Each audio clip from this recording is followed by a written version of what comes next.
Today, I'd like to say a few words about intonation. Intonation is a fundamental aspect of violin playing which we have to master well.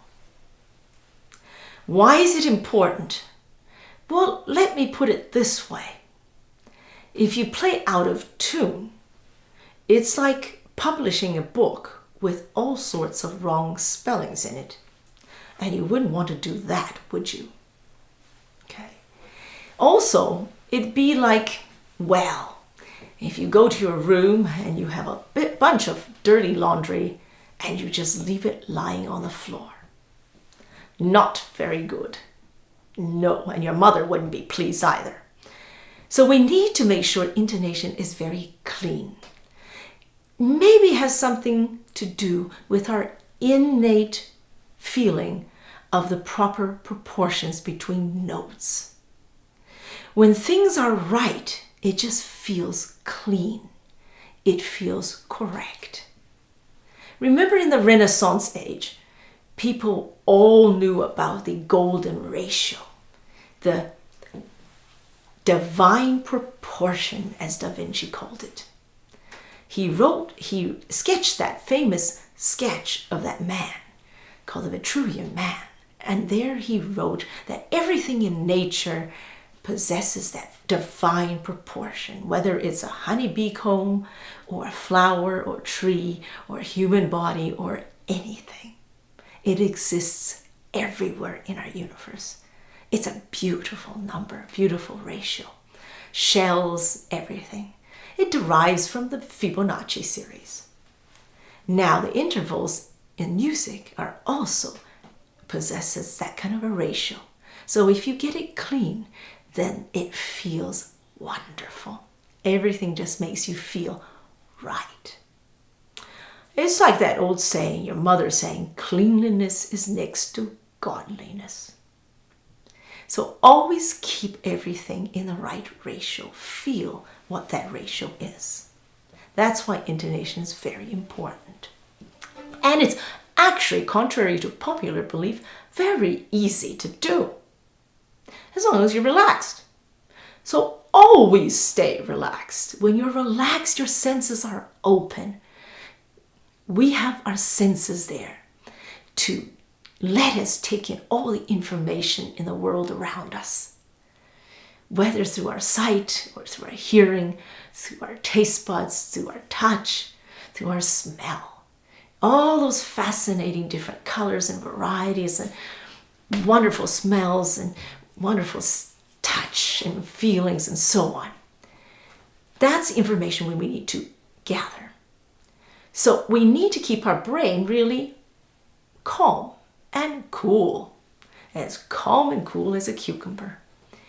The brain should not start thinking negatively, because as long as it starts getting negative, our senses start to close and we can't hear well, we can't smell very well, we can't see things right in front of us, and we start making mistakes because we don't register our world around us. So we can't be accurate. So just stay relaxed. It's okay to make a mistake. That's what we're here to do, to learn from our mistakes. If we don't mistakes and we're perfect, life would be pretty boring. You'd have nothing to look forward to and nothing to reach as a goal. So learn from your honest mistakes. Catch them by keeping your senses open. Then you can register what you're doing and know when you make a mistake and then correct them naturally, just like a child does when he or she learns a new language. For instance, he might hear the word chocolate spoken, and he might only hear cha and then lit. And so he might say chocolate for the beginning. But over time, and especially when a child makes a mistake like that, we're all charmed by it. So we are amused and we laugh along with it. So the child thinks it's fun. But then, lo and behold, he hears that there's an extra syllable in between. Chocolate. So he corrects his mistake by himself or herself very easily and very naturally. That's what we need to do.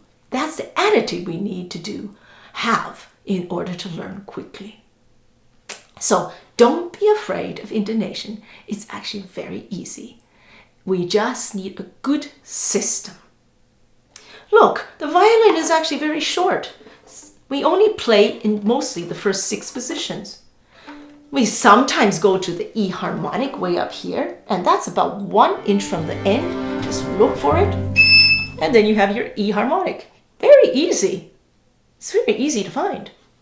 So it's not a problem.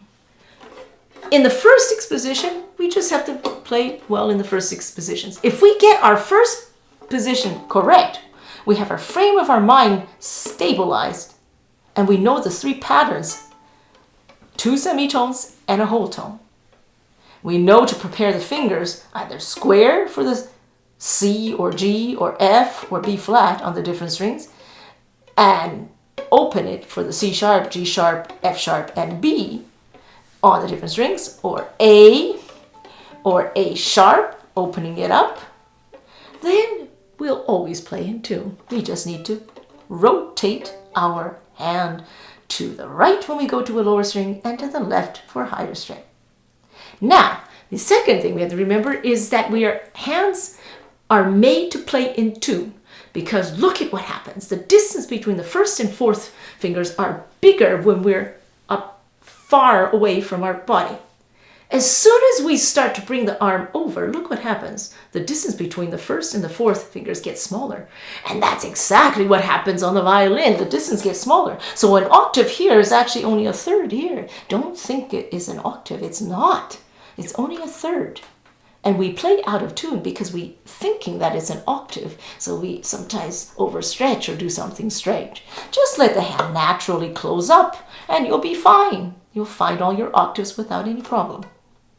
Okay. Over here, when we move to the second position, for instance, just walk your first finger closer. Then you'll close the hand somewhat, and it'll be perfect for the second position and the third position as well. So it's very, very easy. Just stay relaxed and let your hands and fingers do the job by itself. And then it'll be no problem to play in tune. Rotate, keep your fingers relaxed, prepare them in the two different positions, either square or open, and that's it. Keep your fingers light. Then you'll have clarity. Then the intonation will also be cleaner. Okay. Don't press. Don't grip. Okay. Also the bow. Keep your bow clean and don't press. Never get tight. Just do it naturally, and then you'll have no problem.